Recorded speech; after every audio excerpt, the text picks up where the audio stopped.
No, it's from the podcast with Jen, from most Okay. certainly. Although my Instagram is not working, so I'm not that great at it, apparently. I Let's see. Wild. I'm gonna try just real very quickly, and if it doesn't work, it we doesn't could work. make like one more camera and we just have like 9 phones around us. We'll Yeah. just be phone Hey, I ballers. think that's what the like the Dean Withers and those kind of guys that do the debates. I'm pretty sure that's how they're rocking with several cameras. I think it makes sense. I mean, But because you can buy a used phone for a couple $100 rather than like a whole setup and yeah, just throw that thing up there, throw it on Wi-Fi, and you're good to go. yeah, yeah. So, well, I'm super excited to have you, Jesse. I'm super, first of all, just happy to catch up because we've both been rocking and rolling so quickly that we've barely had a conversation outside of a board meeting. Yeah. So, yeah, super happy just to catch up with you and also super, super excited about your new book. I don't know if you all can see this.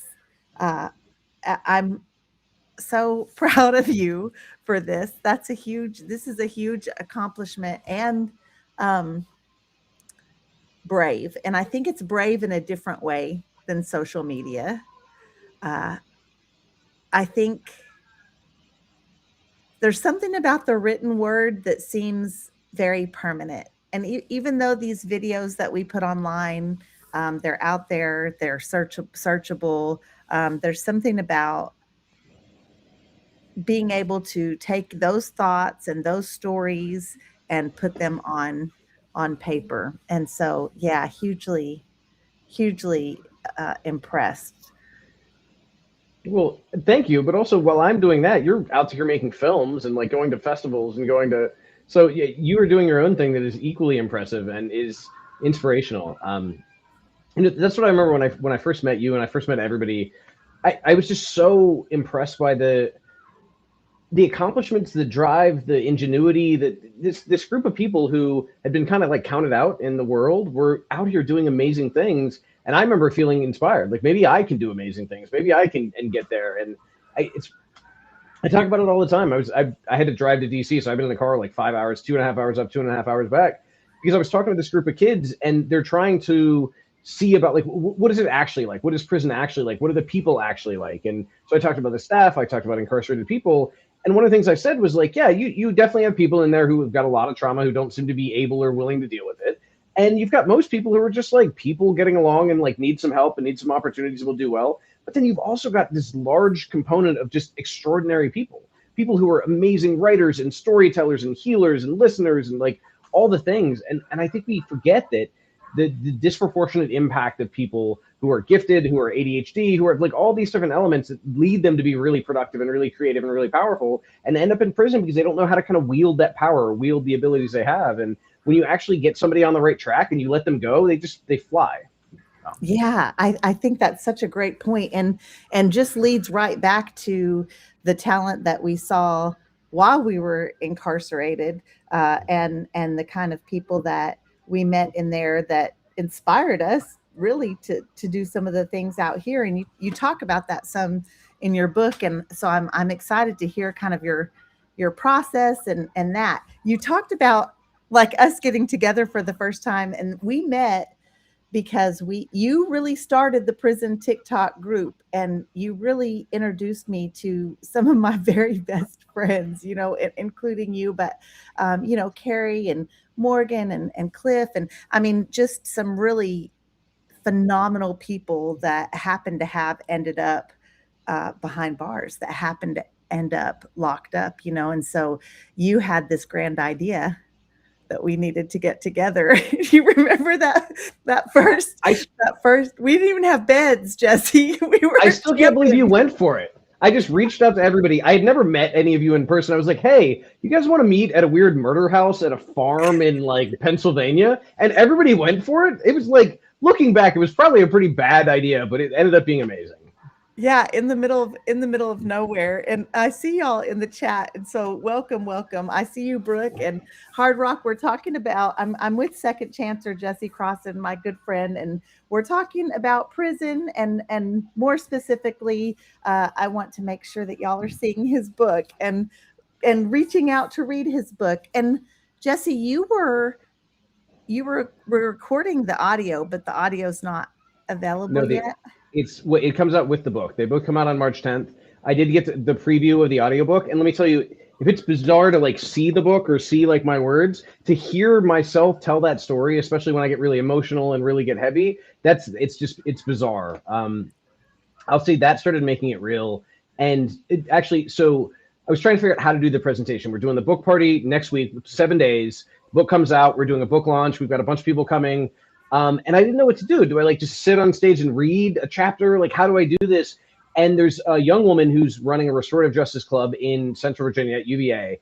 And she, you know, you meet those people, just kind of like you said, like the people you met at the farm, just there's something extraordinary. And she actually interviewed for a job with us for my day job. And I just remember thinking, like, whoever this person is, I want to be in their orbit because they're going to do great things.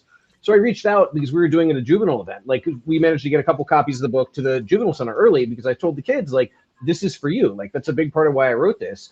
And so I said, oh, you would be good. Like, you want to do a fireside with the kids, and that way, if they don't feel comfortable asking questions, you can ask questions and we can kind of open it up. And then I thought about it. I was like, she asked such good questions. I was like, you just want to do the book launch like this? Do you want to be on stage? And when I asked her this morning, she was like, wait, you want me on stage, like with the people, but I think it needs to be a conversation. It needs to be inclusive. It needs to be everyone. The book launch is in Charlottesville at the Doyle Hotel next week, Tuesday. Is it Tuesday? Yeah, Tuesday night, 6:30 to 8. If you go on my website, there's an RSVP, or not my website, my link tree. If you go to my profile and the thing with all the buttons, I've been up since 4:30 this morning, so I apologize, guys. It's been about 2 weeks of just nonstop crazy. Hi, Patricia from Canada. It's been crazy. Yeah, you're an author. I'm an author. Yeah, yeah. Did you ever? I know we talk about this a lot. Like, we talk about what we imagined our life to be after prison, and was a book in your mind? So I was really lucky. I had this therapist who was also a Zen teacher. So he was my meditation teacher that I worked with while I was inside. And what he did in therapy was he helped people align with their values, which to me sounded like some hokey BS when we first started. But the more I saw, I said, okay. And he said, hey, I want you to do this course. It's a Careers with Heart. I want you to figure out what your values are and then build a life around it. And it's like, make it as fantastical as you want.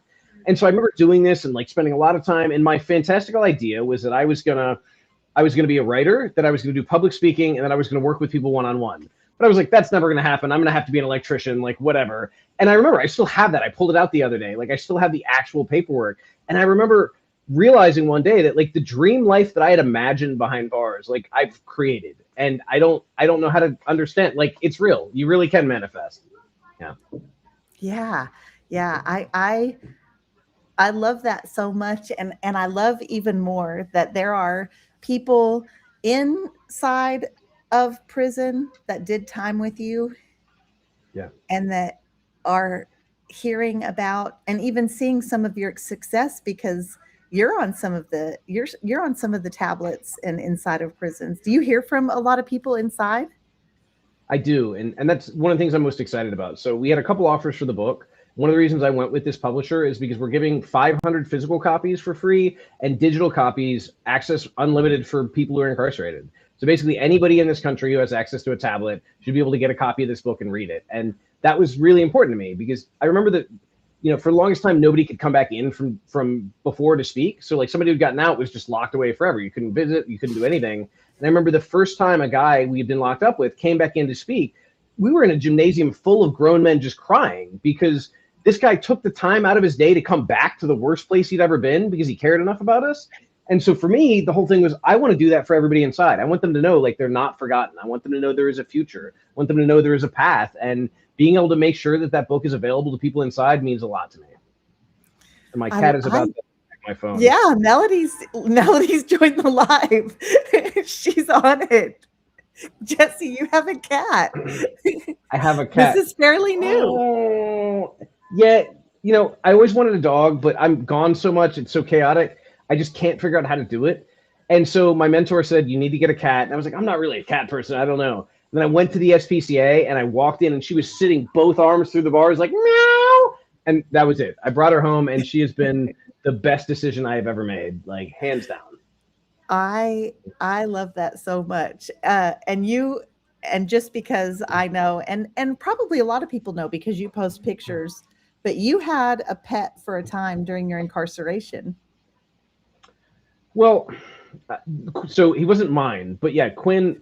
When I finally made it to the Honor Pod, which took me years and years to do, we had a dog program. It was called the Pen Pals, and it was the opportunity to basically take a dog who'd been like abused or neglected and like wasn't fit for adoption, and then work with them. And so it was like broken people working with broken dogs to heal, and you could see that healing. So every morning I would get up and Quinn would be out on the patio and I'd have my coffee and I'd play with him and throw the ball and wrestle with him. And he became such a regular part of my life that it was meaningful. Like I don't know how to describe after years of being locked behind concrete walls and like the only dogs we saw were the attack dogs or the canines that were like biting people, to have a dog that just like waddles up and licks you and smiles and then goes off. Like it's pretty life changing.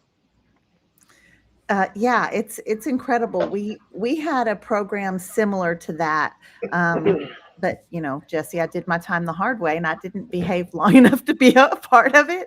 Because disciplinary was a big part of that. I have to tell you that IDK on TikTok is asking me to please tell you that you are the GOAT, and people are asking in the TikTok chat also, how do they pre-order?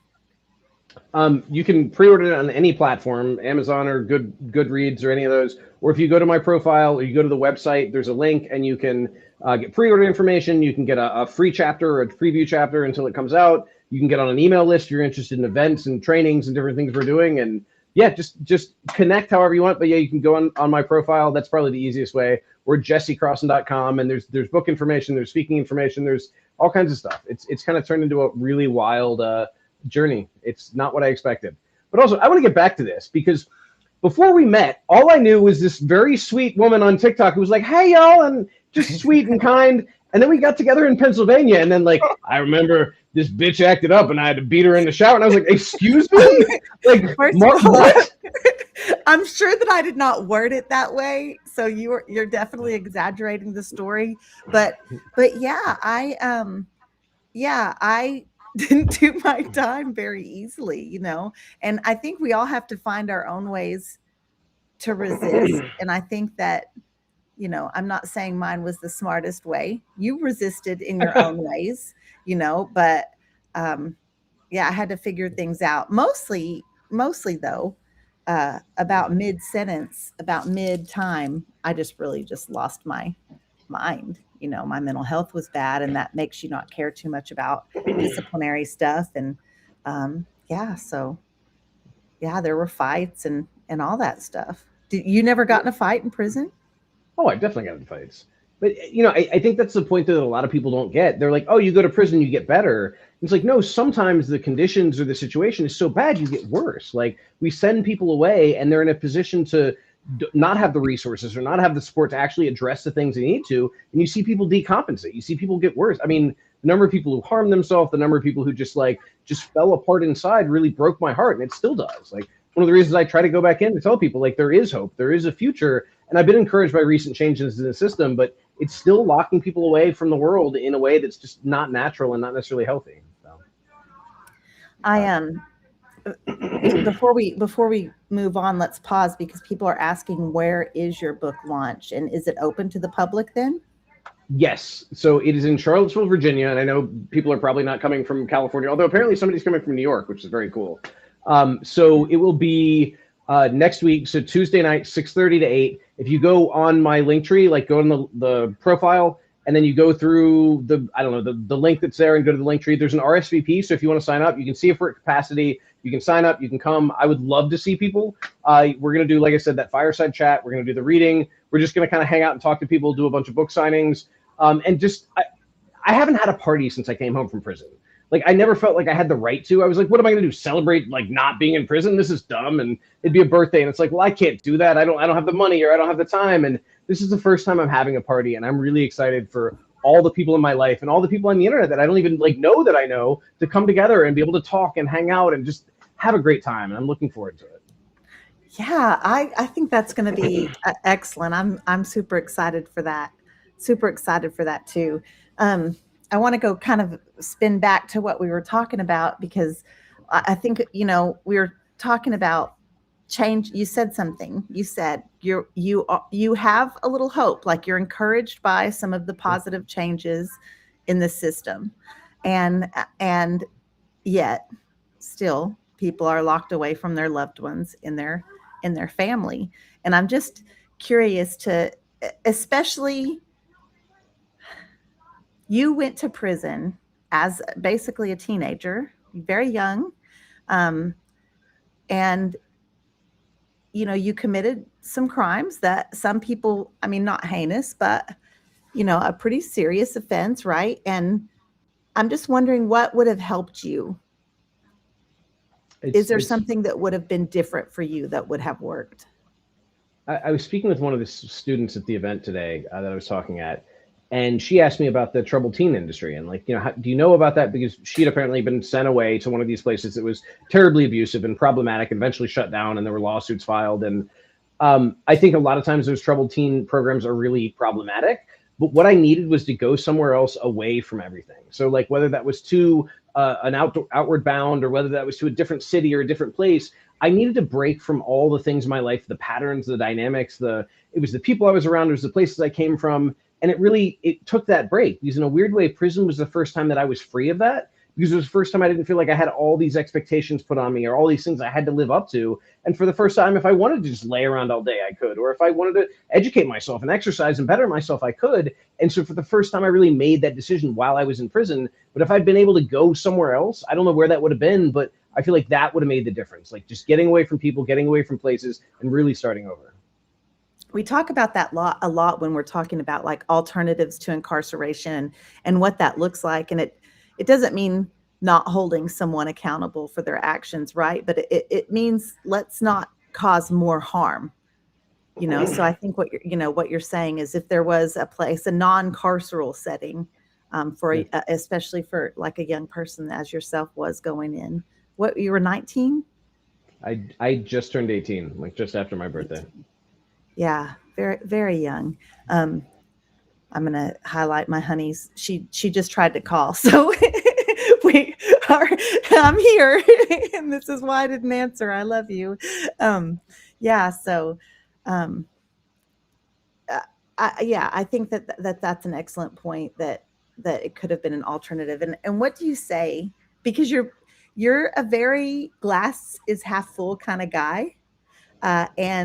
And your book is called The Best Part of Prison, which speaks a lot, to kind of your attitude about everything, about life in general. But what do you say when people say like prison saved me? Do you think prison saved you, or what is that interpretation? I mean, in some ways, yes. In some ways, getting arrested stopped me from killing myself or killing someone else, like just being completely out of control. At the same time, I'll say that all the change that I made in prison was in spite of prison, not because of it, or in spite of the system, not because of the system. And most of the like benefits, most of the guidance, most of the support I got was from people who were locked up with me, rather than from the staff or from the system. Again, I think that's changing, and I'm encouraged to see that changing. But it really wasn't like, oh, I went to this place and they gave me everything I needed. It was like, I went to this place and I had everything stripped away, and I no longer had anything to lose. So I was willing to risk the change. I was willing to make the work. And I talked to this event tonight about the fact that like I had to break the rules to get an education. Like I had to break the rules to become prepared for release. I basically had to do so many things that I wasn't supposed to do to be in a position to actually be ready to go home. And that one of the ironic things is the guys who do everything right, who obey the rules, who just do everything by the book, struggle when they come home, because there's no one to tell them where to go or what to do, or there's no structure on the outside. So the whole thing they've become used to living or doing, there's no way to do on the outside. Yeah. Yeah. I think especially when we're talking about substance use disorders and like severe mental health issues. I think like removing or being taken away from that situation and put in a safe spot. Yeah. What you talked about community, which I love because in women's prisons, it's we build families, and there's definitely a sisterhood, and even so much where we have like pseudo families, we have play moms and play sisters, play daughters, and I don't hear men talk a lot about community, and you brought that up. So can you talk about that some? Yeah, you know, I've been looking for a community or a place to call home my entire life. Like out on the street growing up, I was always like, I don't think I knew that's what I was looking for, but I always was. And then I end up in prison, and the place where I feel like there's no good. And what I find is I find a community because we were all in there together, struggling with the same things. And like, even if I didn't get along with this guy over here, if I saw him getting bad news over the phone, my heart went out to him. And it wasn't just a sympathetic thing. It was empathy because I could feel that because I know what it is to be in that situation. So the common predicament we were in and the common struggle we had meant we were all bonded together. It didn't mean we didn't fight or didn't disagree or didn't have issues, but you could understand. And generally what would happen if like somebody got really bad news on the phone, the whole pod would come together because they know what that is. Like they're all afraid of the same thing. So we would show up. And it was neat to see just how meaningful and how connected we could be despite coming from totally different backgrounds or totally different experiences or really even having different experiences in prison. And getting out, like I've struggled with that because I got out and you don't have a ready-made community. Like you don't have your automatic workout buddies or your automatic like roommate. And so I had to try to build that. And in some ways I'm still trying to build that.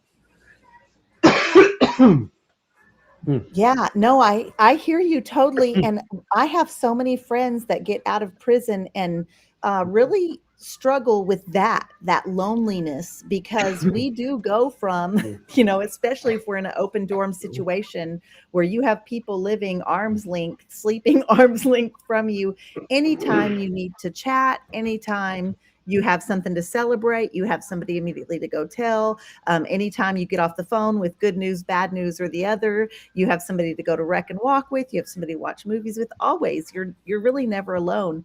And so we get out here and we're used to that instant community, and there's a loss. Your book is called The Best Part of Prison, and so can you talk about what you might miss about prison? So I get asked that a lot. Like, do I miss prison? I don't miss prison. I do sometimes miss the simplicity and the certainty because I get up in the morning. I don't have a phone to check. I don't have a million projects to do at work. I don't have a million obligations. I just get up and I get to breathe. I get to be present. I get to be here. And I also knew what the rules were. Like it was really simple to do time in prison. Like you knew what to do, you knew what not to do. Whereas out here in the world, there's so many options and so many questions and so many choices. And sometimes I miss the simplicity because at least I knew every day what I could and couldn't do. I didn't have all these like wild dreams or expectations or hopes. And obviously it is better out here, but sometimes I miss the simplicity. Yeah. Yeah. I do you think that life on the outside is harder? I'm throwing hard ones at you because my comment section's been wild lately. Do you feel like life on the outside is harder than life on the inside? I do. I think it's more pleasant, but I think it has more factors, more responsibilities, more obligations, more challenges. So yeah, I do think like on the outside is harder. And that was why, I got really good at being a single guy in prison. And I got out and had a breakdown the first time I went to Costco and struggled with relationships, even friendships, like just struggled with all the dynamics. And I felt overwhelmed because I'd gotten really good at this limited environment, and coming out to the world was like going from a fishbowl to the ocean and just being overwhelmed by all the things all the time. You've been home like 5 years. I've been home 5. And so you've been home 4.5? Mm-hmm. Oh, I thought that you got out right before me. So I hit my 5-year mark just in March. Is it March? So I hit it I will hit it this month. So it'll be on the release date. I like it. Yeah. Your release date and the book release date. Yes. So we're talking to folks that are just hopping on. We've got Second Chancer, aka Jesse Crosson, my good friend and author of The Best Part of Prison. And you can go to Jesse's link tree You can Google him. If you Google him, you're going to find him. And you can Google the best part of prison and pre-order it right now. And if you have questions for Jesse, I've got people asking, like, are you ever going to answer? Are you going to answer questions if we put them in the chat? And I would say, if your question's appropriate, we absolutely will. So yeah, definitely ask your questions away. I want to talk about, first of all, you got some education while you were locked up. You went to college, or you went, what kind of I went to classes were college. available to you? So we didn't have any classes available. Like the jail had to write a new policy to allow me to get textbooks to take classes because nobody had ever taken college classes before. And I was just really lucky to be in a position where my mother could support me going to Ohio University, which was at the time, like the go-to correspondence program. And a lot of times I'll talk about that and they're like, oh, people like, oh, you just went on the internet. It's like, no, we didn't have computers or the internet. Like it was all written by hand, sent in through the mail. It was all, slow. Then you have to like fight with property, or you have to fight with the principal because they won't give you your calculator. It was a process. So it took me 15 years to get a bachelor's degree. But after 15 years, I got to go up on stage at the prison graduation with all the GED students and the vocational students and get my degree. And that was a pretty amazing thing. Let me answer this real quick because I see somebody left a comment. And yeah. But if anything, do I find simplicity in the day-to-day to help ground myself? So when I got out, I originally thought, okay, I'm finally out. I get to go do everything. And what I realized is that kind of limitless freedom is chaos. Like it's overwhelming. It's not good. What allowed me to really succeed in prison was building a structure. So I'll get up in the morning. I mean, my life is very busy. It's hard to have time. But even if I only sit for 5 minutes, I'm going to sit and meditate in the morning. Even if I only go, ride the bike or run or lift weights for 5 minutes, I'm going to go do that every morning. Because what I found is when I do that, I consistently have something to rely on. And then throughout the day, I'll find time. Again, it might be 30 seconds, it might be 5 minutes, it might be half an hour if it's a really slow day. And I will take that time and I will sit and I will meditate and I will sit outside. I'll sit with melody and we'll just do something to ground myself. But it really is the structure that I build that allows me to be present. And that allows me to be the person that I want to be. When I'm constantly running and in chaos, which is easy to do with so many obligations, I lose that. I lose kind of the best part of myself. Yeah. Great question, Addie Advocates. And I'm wondering, we talk a lot about like random habits that people have from prison. Like, I will even cook without turning the lights on sometimes. My kids walk through and they're like, you're standing in the dark, and we talk about definitely bad things that you pick up in prison. But what are there, if any, like good habits or good things that like prison gave you? Or and not, again, when we say prison, we maybe not mean the system, right? We might mean like being there and the people and having to deal with yourself and learn things through yourself. But anything that carried over that are like positive? I mean, making the bed every day. Like having that as far as a routine or habits, but also just being hyper aware of other people. And in prison, it probably started out as fear because I didn't want to like step on anybody's toes or get in the middle of something. But it drives me crazy because out here in the world, people don't pay attention, not driving, not walking. They just bump into you. They cut you off. And it drives me nuts because to me, it's like the least that I can do with the people around me is to not inconvenience them or not get in their way or not step on their feet. And a lot of the world isn't like that. And I had to learn to accept that, you know what, people are just doing the best they can. And I adapt to that. And I'm definitely a lot better about it. But it was a struggle when I first got out because I was so hyper aware and it felt like the world was just a bunch of crash dummies, like running into me and running into each other. And it just felt so unaware, so asleep. Somebody just said, some guy wants to know if we want to go to Alaska. He said he runs a helicopter company. I saw that. You down to go to Alaska, Marci? Let's do it. I absolutely am. Can we get to Can we go through Canada to get to Alaska, or we have to fly? Huh? We would have to fly. Yeah. But yeah, I mean, we could going through Canada is interesting because I'm still working on what I have to do that. Because I have a friend who got a full pardon and they still pulled his record up and we're like, no, we don't care that you got a pardon. You were convicted. He's like, how can you even know I was convicted? And they said, oh, well, we have access to whatever. Like you were convicted on this date. And so it's crazy. Getting into Canada is actually pretty hard if you don't do all the preemptive paperwork. That's wild. Well, we are down, Cooper Lawson. We absolutely. Could you come in the helicopter to pick us up and then take us back to Alaska? Like, I'm down for this. We'll document the whole thing. It'll be great. That would be excellent. Yeah, we'll stream from the helicopter. Taylor's asking, is there another option besides Amazon to buy your book? And you had mentioned it before, but if you'll throw that out there again. Yeah, so you can go to the link on my link tree that has book information. You can buy from Amazon, from Target, from Goodreads, from not Goodreads, book the nonprofit bookstore, book club, whatever. Basically, it's available on every platform. So this is coming. It's distributed by Simon and Schuster, so they have one of the widest distribution networks out there. So it's available through pretty much any of those. There's also an audiobook that's available. There's a digital copy that's available. So you can get it from wherever your favorite platform is. You can just search it on there. You can buy bulk copies. You can do basically all the things. But yeah, it was really cool because I struggled with that. Originally, I wanted to write a book, and I was like, well, I could just publish it on Amazon. And then it was knowing that I could actually have a publisher like believe in me enough to back this up and to basically put it together and then distribute it all over the country, distribute it in brick and mortar bookstores. It was a legitimacy that I think I was looking for, like that validation. Because I know when I first got out, I don't know if you feel this way, but I felt like I didn't belong in any of the rooms I went into. Like I was like, I'm in here with like scientists and teachers and doctors, and like, what am I doing here? And actually having a publisher say, no, we think your book is important. We think your story is important. We want to see it out in the world. Like that gave me some validation that maybe I do belong in some rooms. No, that's real. That imposter syndrome, it's real. And I think one thing I've learned, or at least from feedback of people that haven't been in our situation, is that everybody can go through that.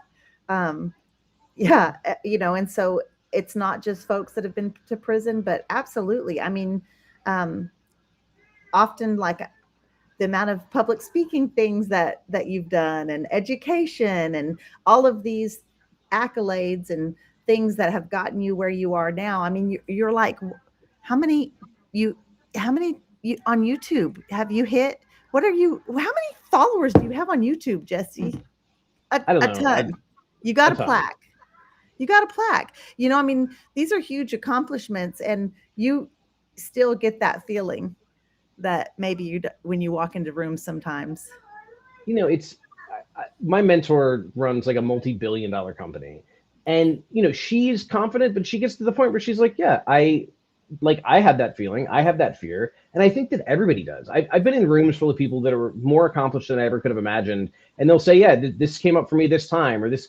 It's a reminder that we all feel like we're inadequate. We all feel like we're not doing enough. We all feel like that. But the ones who really change the world are the people who do it anyways. Like, and Yeah. that's what I've had to learn to do is like, even when I feel like I'm faking, even when I feel like no, I just do it anyways. Like I find a way, I'm going to do it. I'm going to feel like a failure. I'm going to doubt myself. I'm going to beat myself up. But at the end of the day, I'm going to do it, and it's going to be done. And that's going to give me the peace that I'm looking for. But sitting there and being anxious about it or worrying about it, it's just never going to, it's never going to get me anywhere. So better spend my energy doing something than not doing it.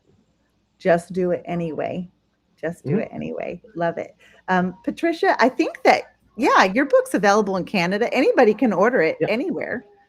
You can order it online, and I don't see any Yeah. reason why Canada would censor this book.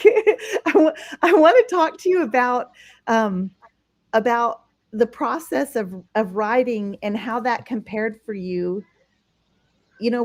Brittany and I have been working on a writing project, and I've written one project for a university, but it was really hard. It was really tough for me, Jesse. And I can get on here and talk and do a video, but it was really tough. It's really tough. And so I wanted to talk to you about the process and how you went. How did you go from digital storytelling to putting pen to paper? Yeah, I always knew I wanted to write something. So I had essays and different pieces I had saved from when I was in prison. I had put little things together, but then I knew I needed to write a book proposal. So a friend of mine who's in Ireland and I went back and forth, and we were accountability partners. So we made sure every week we checked in ourselves. We were going to make sure we did it. We made sure we were staying on the task. And I still struggled because I could put the platform together. I could kind of like put the ideas together. Eventually, I needed Courtney's help. I paid Courtney to organize it for me because I couldn't figure out how to structure it. But then when I started writing, I would get up every morning and I would write for at least an hour every morning. And sometimes I would stare at the screen. Sometimes I would write. But sometimes I would get into this core of just emotion that I hadn't looked at, or I hadn't talked about, or I hadn't dived into. And all of a sudden, I'm just like crying, or I'm angry, or I'm just like. It was re-experiencing, and I think hopefully working through a lot of really heavy emotional things. And it was a lot harder than telling stories because stories are easy, and some of the stories I've told so many times that it just feels like a almost like a script, like you know it. But when I was writing and when I was like really deep diving and like telling things from a different perspective, yeah, that's emotional. When I was talking to the person who's going to be interviewing me on stage this morning, she was talking about how it had resonated with her, how her experience has been similar. As I'm hearing her, I'm crying, and I'm realizing like if I'm sad to hear her experience and it's my experience she's talking about, like it unlocks a lot of doors that I think are more convenient to keep shut. But when you go into writing, you don't really have a choice but to feel, to really like unearth all that stuff that's down there. It's does it feel more permanent or more real when you're writing it than when you say it? Or is that just I something weird with me? No, I mean I do think it feels because you're like committing it to words because when I'm talking, I'm usually talking extemporaneously. I'm just kind of like off the cuff. This is like I'm preparing this and I'm editing this and I'm revising this. I'm like I am saying it in the way that I want it to be said. Like I'm really refining that, and that makes it more committed, or that makes it more real, or that makes it more lasting. And it's a heavy thing. Like there were some paragraphs that I read that I had written, and I was like, oh, like that's good, but also like God, I like that's heavy to even actually put into words. It's easy to kind of like kind of clean it up when you're telling a story online, or omit the really hard parts or the really heavy parts. But when you go in and you really kind of refine it over and over and you get to the core of it, it's a difficult thing. It's a heavy thing. Yeah. What's your favorite part? What was your favorite part to write, and then I'll follow up with what's your favorite part of the final piece of art? So one of the problems, I actually got offered a book deal when I first got out because social media took off, and but they wanted to use a ghostwriter, and they wanted to basically control the narrative. And I was like, no, you don't get to tell my story. Like, I'm not doing that. I don't care how much money you give me, I'm not doing it. But so I knew I wanted to write a book, but the problem was I didn't know how to end it because, like, do I end it the day I get out? Do it like what's going to happen? Where is that going to be? And then I had an experience. Like, the book ends on an experience that had me just like streaming tears, but like tears of joy, like feeling free in a way that I'd never felt before. So being able to experience that in person, realizing, oh shit, this is the end of my book, but also being able to write that and like be able to tell this story. Every single person who's read this has told me that they cried at the end of the book. And it felt beautiful to be like, I was able to share that, like that thing that was so meaningful and so powerful to me, I was able to put in words in a way that other people could feel too. And that is to me what I wanted. Like I wanted people to be able to feel this, not just read it and think about it, but like really feel this, because I think that's where we do a lot of our learning. Like it's great to learn facts and data and numbers, but if we don't have human experiences to relate to, if we don't feel them viscerally or emotionally, we don't really understand it. We don't really kind of grow from it. So my hope was to share experiences in a way that could benefit other people and allow them to grow and experience emotionally.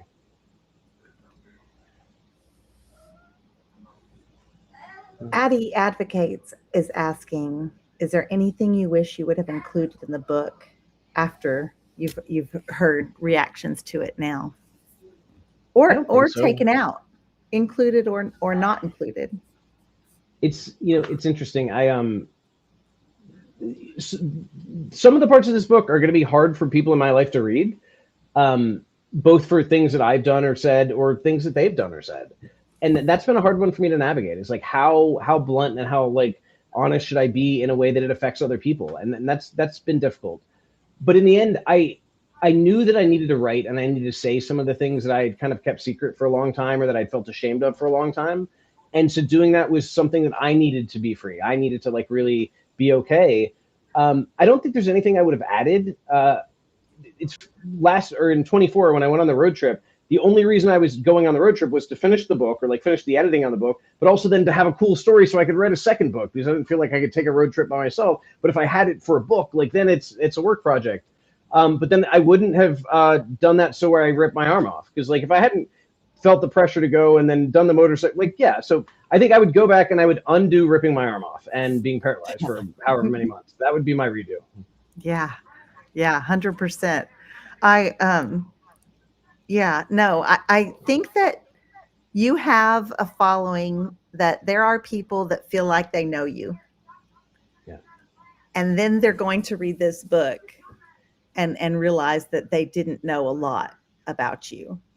which is phenomenal considering I think you put out quite a bit of content on a daily basis. I feel like so even being your friend and hanging out and all of that, there's stuff in here. And so yeah, I think you were able to open up a little bit, Yeah. uh, which is awesome. Yeah.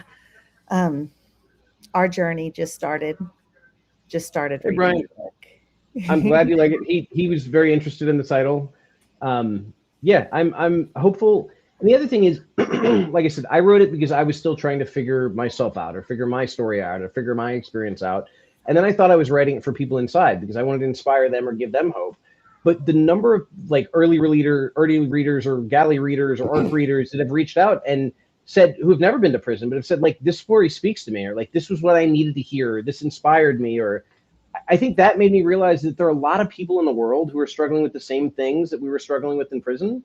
And I always thought like, oh yeah, like I'm doing well in this whole prison thing, but I can't actually do it out in the world. What I'm realizing is we gain so much knowledge and perspective and experience in prison that can help people out here in the world.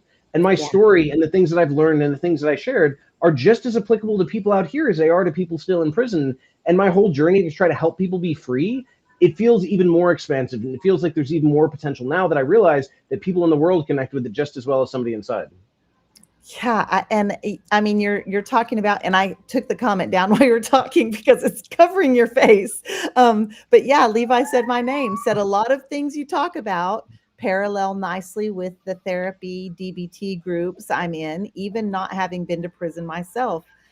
Yeah, also love the secular perspective. So I think that you're exactly right, and other people feel the same way. Like your story and the stories of a lot of folks that incarceration is part of their journey are able to affect not just people in prison and not just people that have been to prison or have loved ones in prison, but out to throw out a prison term, the general population, Gen Pop. Yeah. Yeah. I see a couple things. Somebody said we should watch the Alabama Solution. The one of the producers reached out to me. You want to talk about like a powerful film? If you have the opportunity, it kind of highlights the worst of everything that's going on or that's there.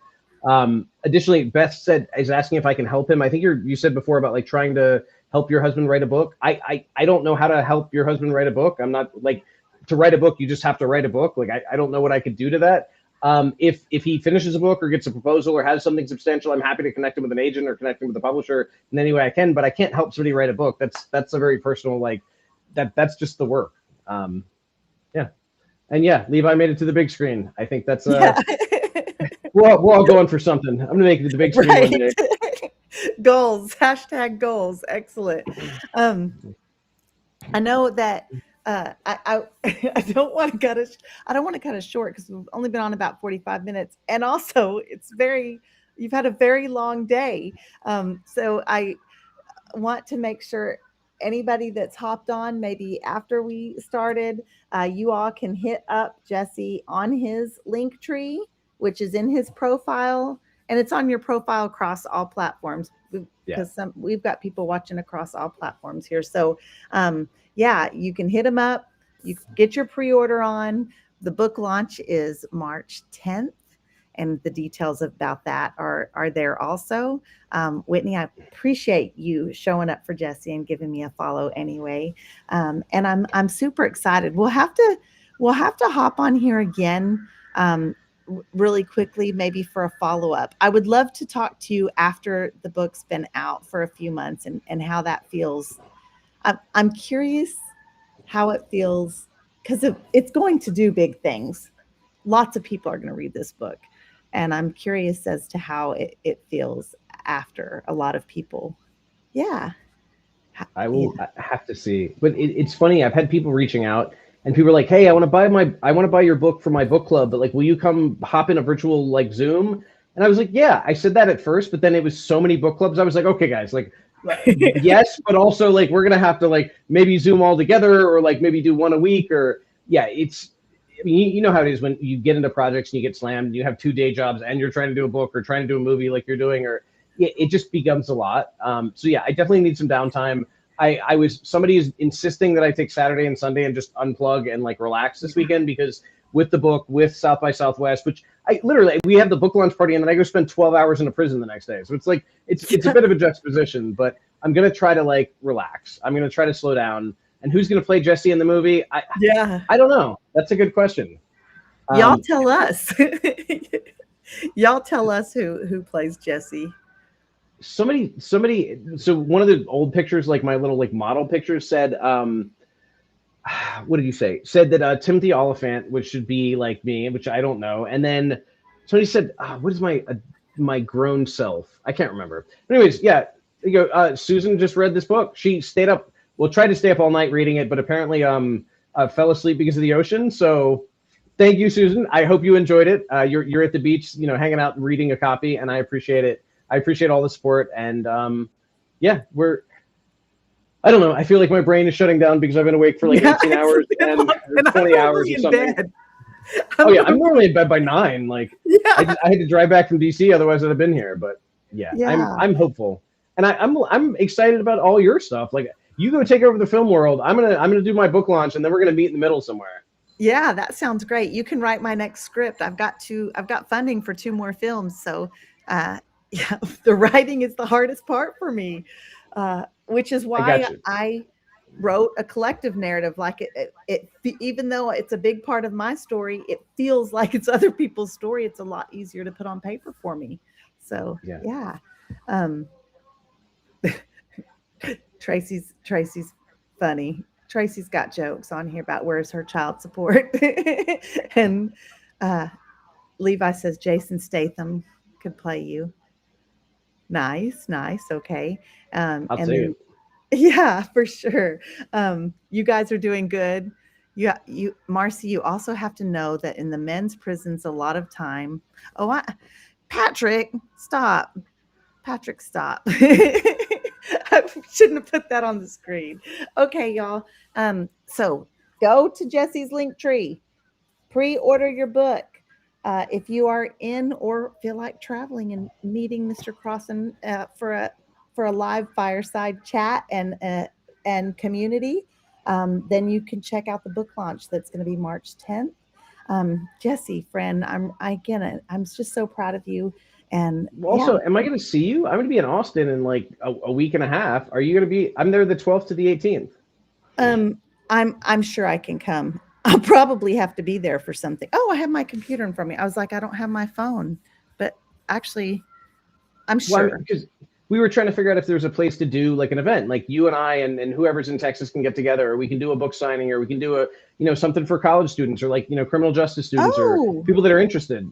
I know the city's going to be packed because of South by Southwest, but if we can find a venue where we can find a library, we can find a coffee shop, I'd love to just bring people together and invite people in and see what we can do.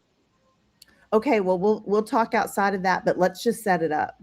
Yeah, let's just set it up. And last question is, when does the audiobook release? It comes out March 10th at the same time?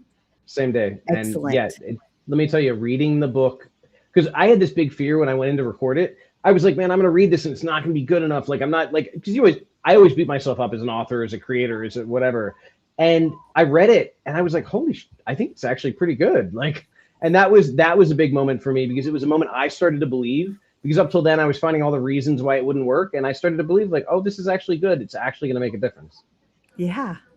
Hell yeah, it is, Jesse. Hell yeah. Okay, we'll talk outside of the live about getting something in Austin during South by Southwest. That's going to be fun. Addie is one of my huge advocates here in Texas, and she's part of the Parole Advocacy Coalition of Texas with me. And she says they'll sponsor. We don't have any money, so but we will be there. We can attend for sure. Okay, much love, Jesse. Thank y'all for hopping on and hanging out with us. Go to the link tree, order The Best Part of Prison. If you thought that you knew, second chancer. If you thought that you knew Jesse Crosson because you follow him and you watch his videos, you are in for quite a surprise, because he really opens up in this book. And yeah, appreciate you. Much love, brother. Thank you, Marci. Bye, y'all. Let's see. me figure out how to close this out. I am tired, I told y'all.